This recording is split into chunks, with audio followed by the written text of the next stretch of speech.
नमस्कार साथियों, स्वागत है आपका हमारे YouTube चैनल जनरली पे स्ट्रॉन्ग ग्राफी में। तो दोस्तों, जैसा कि आप सभी को पता है कि जो है वीडियो किस पे होने वाली है, ठीक है दोस्तों। तो दोस्तों, इस वीडियो में मैं कुछ ऐसे टिप्स कह सकते हैं या कुछ बातों की बात करने वाला हूं जिसमें कि आप जो है इससे आप अपनी एक्यूरेसी और शॉर्ट रन की स्पीड दोनों को जो है इंक्रीज कर सकते हैं। और जो है वीडियो काफ़ी बेनिफिशियल रहने वाली है, तो दोस्तों आखिर तक बने रहिए। चलिए स्टार्ट करते हैं। और यदि आप चैनल पर नए हो तो चैनल को सब्सक्राइब और शेयर भी जरूर करें। तो देखेंगे आराम से देखते हैं।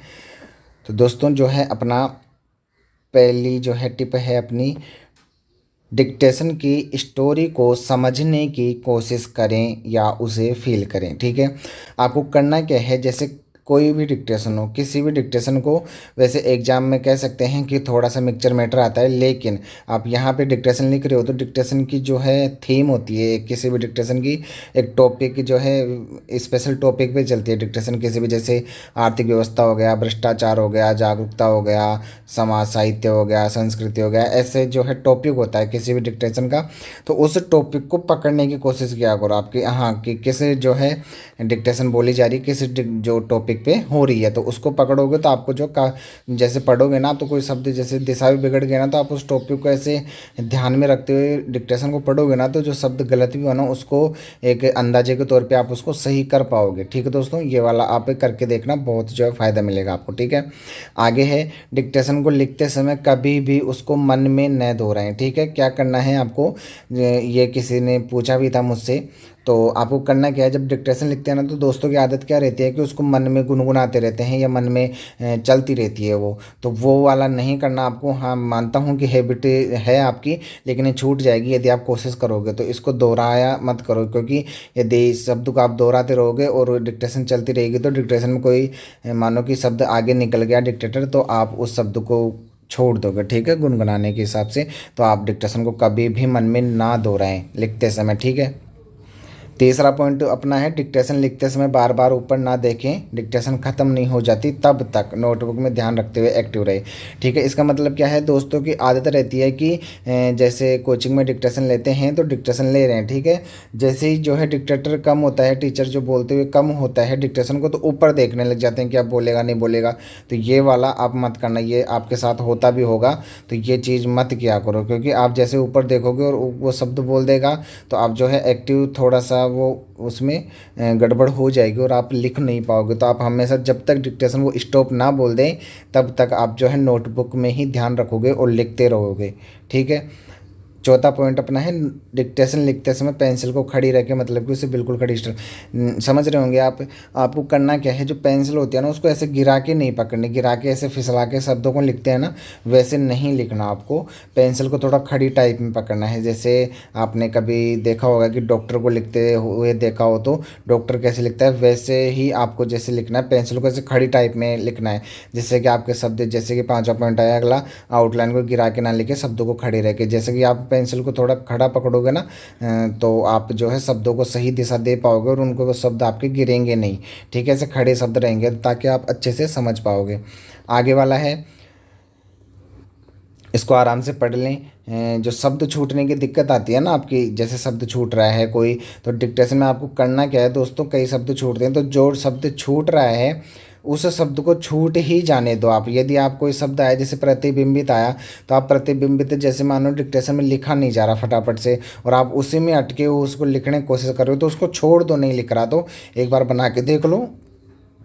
यदि बन रहा है आपसे तो बनाओ, और नहीं बन रहा तो उसको छोड़ो और आगे बढ़ो। यदि आप उसमें अटके रहोगे और उसमें 2-3 सेकंड का टाइम दे दिया आपने, तो दोस्तों उसमें होगा क्या कि आपके आगे वाले शब्द भी 2-3 बिगड़ जाएंगे उसके हिसाब से, क्योंकि यदि उसको आप लिखोगे तो आगे वो निकल जाएगा, और आगे आप करने की वजह से जल्दी जल्दी लिखोगे तो उनकी दिशा बिगड़ेगी। है ना, सत्य बात है। तो ये वाला मत किया करो कि जो आउटलाइन छूटे उसको छूट जाने दो, कोई बात नहीं, एक छूटेगा। यदि आप उसके चक्कर में पड़े रहे तो आगे वाले 3-4 जरूर पक्का लेके जाएगा वो। तो आप ये चीज़ भी हमेशा ध्यान रखें। ठीक है, आगे है, पेंसिल का हमेशा बारीक रखें। ये जीनियन बात है, नॉर्मल सी बात है कि आपको जो है पेंसिल हमेशा बारीक रखनी है। ठीक है, मोटी पेंसिल रखोगे तो आपको पता है क्या होगा। तो ये बात है, पेंसिल को हमेशा बारीक रखें, ठीक है। और यदि आप पेंसिल से लिखते हो तो पेंसिल को दोनों तरफ से छील कर रखें। यदि आप डिक्टेशन लिख रहे हो तो डिक्टेशन लिखते समय पेंसिल को दोनों तरफ से छीन ले, ताकि जो है यदि मान लो कि एक तरह से नुक टूट भी जाता है तो नुक को जो है फटाफट से चेंज करने में कोई जो है आपको ज़्यादा आपत्ति ना हो, ठीक है। ये वाली चीज़ आप कर लेना। और यदि आप पेन से लिखते हो तो पेन से लिखने में तो आपको कोई प्रॉब्लम आने वाली है नहीं। यह है पेंसिल से लिखने वालों के लिए विशेष तौर से। आगे है, डिक्टेशन को पढ़ते समय कठिन शब्दों पे उनकी हिंदी ज़्यादा से ज़्यादा लिखिए, जैसा कि पैराग्राफ लिखते समय करते हो। ये चीज़ मैंने बता रखी है, कई बार बता चुका हूँ, लगभग हर वीडियो में मेरा ये टॉपिक जरूर रहता है कि डिक्टेशन आप लिख लिए और पढ़ते हो ना, तो पढ़ते समय चाहे आप कोचिंग में पढ़ो, चाहे आप अकेले पढ़ो, चाहे घर पे पढ़ो, कैसे भी पढ़ो, उसको पढ़ते समय हिंदी जरूर लिखनी है शब्दों पे, कठिन शब्दों पे उसमें से, ठीक है। जैसा कि आप पैराग्राफ लिखते हो ना, पैराग्राफ लिखते समय करते हो, नहीं करते हो तो करना स्टार्ट कर देना, ठीक है। आगे है, डिक्टेशन शॉर्ट एंड नोटबुक में ही लिखे और उसके बीच में लाइन खींच के लिखे। यदि कोई भाई जो है अपना रजिस्टर में लिख रहा है या अभी भी जो अपनी नोटबुक आती है बड़ी कॉपी उसमें लिख रहा है, तो आप उसमें ना लिखे, शॉर्ट एंड की स्पेशल जो है नोटबुक आती है डायरी टाइप की, उसमें लिखना है आपको, जैसे नोटपैड कह सकते हैं आप, तो उसमें लिखेंगे, नोट ले आना और उसमें लिखेंगे, उसको बीच में लाइन खींचेंगे। अब लाइन खींचने का मतलब मैंने बता रखा है कि लाइन क्यों खींची जाती है, और नहीं पता तो मैं बता देता हूँ। लाइन इसलिए खींची जाती है बीच में, ताकि क्योंकि जो है नोट का जो है थोड़ी सी वो लाइन बड़ी होती है, ठीक है। तो आप लिखते लिखते लिखते लास्ट तक चले गए, ठीक है। वहाँ से उठ के आने में, शुरुआत में आने में आपको समय लगा ना, वहाँ से लास्ट से उठ कर आप स्टार्टिंग में आओगे तो थोड़ा समय लगता है। यदि आप बीच में लाइन खींच दोगे तो छोटा छोटा स्पेस हो जाएगा, तो आप उठ के आने में जल्दी से जो है आ सकते हो और पेंसिल को फटाफट से ला सकते हो, तो उसमें प्रॉब्लम नहीं आएगी। यही जो है बीच में लाइन खींचने का कारण होता है, ठीक है। अब आगे बात करते हैं, आगे वाला है अपना, डिक्टेशन लिखने के बाद उसको पढ़ें, लिख कर ही ना छोड़ें। पता चल गया होगा क्या कहना चाह रहा हूँ मैं। कोई भी डिक्टेशन लिखो, चाहे वो साधारण मैटर हो, नॉर्मल मैटर हो, सिंपल मैटर हो, या सरल मैटर हो या कठिन मैटर हो, कोई भी मैटर हो, डिक्टेशन को लिखने के बाद में उसे पढ़ना ज़रूर है दोस्तों। ये ऐसा नहीं है कि लिख कर पटक दिया, आपको इस समय डिक्टेशन को ज़्यादा से ज़्यादा पढ़ना चाहिए, आपको बहुत ज़रूरत है इस समय, ठीक है। डिक्टेशन को लिख कर ही ना छोड़ें आप। और अपना जो आगे पॉइंट है, यदि आप कोचिंग जाते हो तो वहाँ डिक्टेशन को ग्रुप में पढ़िए। यदि आप कोचिंग जा रहे हो तो वहाँ पे ऐसा नहीं है कि आप अकेले बैठ के सबसे भिन्न तरीके से अलग ही बैठते हो और वहाँ पे अलग ही जो है लिख रहे हो। लिखना तो खैर अलग ही है, लेकिन आप अलग ही पढ़ रहे हो, उसको ये नहीं करना, आपको वहाँ पे ग्रुप बना लेना है। जैसे सबके ग्रुप होते हैं, जैसे 2-3 दोस्त, एक पकड़ लो, एक दोस्त पकड़ लो, तो वो आप जब पढ़ोगे तो वो मैच कर लेगा। तो ये तरीका आपको जो है काफ़ी जो है बेनिफिट होगा इससे आपको, और आपकी जो है शॉर्ट हैंड की आपकी कमियाँ पकड़ में आएंगी कि हाँ क्या गलत कर रहा हूँ, तो आप उनको सुधारने के लिए भी है जो आपको प्रैक्टिस करनी होगी, ठीक है। तो ये चीज़ आपको ज़रूर करनी है कि वहाँ पर डिक्टेशन पढ़ो कोचिंग में। घर पर तो खैर अकेले पढ़ना ही है आपको, घर पे तो किसी के पास कोई दोस्त होगा तो साथ में करते होंगे, नहीं सबके पास नहीं होते तो वो अकेले ही करते हैं, तो वहाँ पे तो कोई प्रॉब्लम नहीं है। लेकिन घर पे आप करो तो ग्रुप में ज़रूर पढ़ें आप डिक्टेशन को, ठीक है।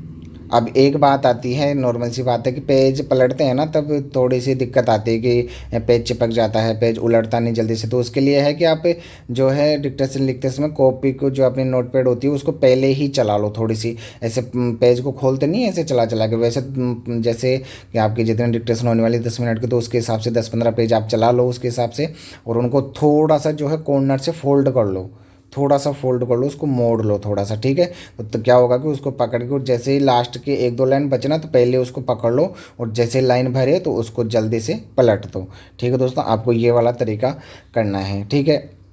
और ये वाला तरीका आप करते हो तो आपको जो है काफ़ी बेनिफिट होगा, और जो है आप अपनी स्पीड और जो है एक्यूरेसी को दोनों को इससे दुरुस्त कर सकते हो, और जो है स्पीड में भी काफ़ी जो है इसमें मदद मिलेगी, ठीक है दोस्तों।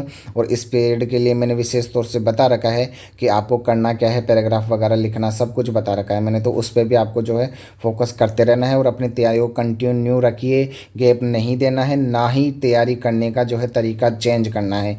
जो तरीका आप करते आ रहे हो बस उसी को थोड़ा अच्छा कर दो, उसकी टाइमिंग बढ़ा दो, और ये चीज़ें जो है ज़रूर फॉलो कर लेना दोस्तों, क्योंकि ये काफ़ी ज़रूरी है। आपको कोचिंग में भी यदि जाते हो तो आपको कोचिंग में भी बता दी जाएंगी ये बातें, और ज़रूर बताई जाएंगी एग्ज़ाम के, लेकिन कुछ दिन पहले बताई जाती है, तो आप इसको आराम से लिखा करो, ठीक है दोस्तों।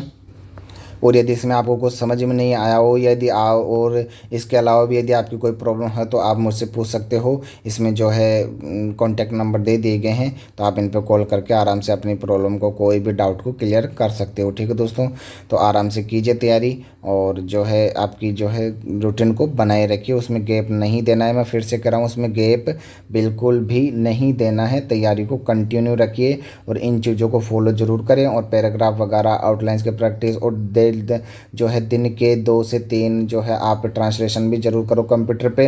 और ट्रांसलेशन करने के बाद में दोस्त करते क्या, उसको ट्रांसलेशन तो कर लेंगे लेकिन उसको छोड़ देंगे, तो आपको उसका मतलब ही नहीं रहा, कुछ करने का कोई मतलब नहीं है।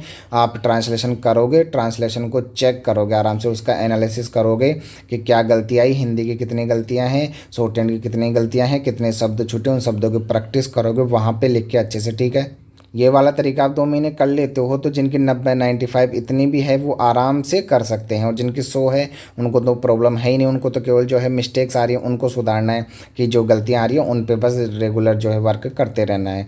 तो ठीक है दोस्तों, ये वाली चीज़ें आपको कर लेना है। मिलते हैं नई वीडियो में नई टिप एंड ट्रिक के साथ, तब तक के लिए धन्यवाद। और चैनल को सब्सक्राइब और शेयर भी ज़रूर करें, क्योंकि आपको यहाँ पर क्या क्या मिल रहा है आप चैनल पर जाके देख सकते हैं। ठीक है दोस्तों, धन्यवाद।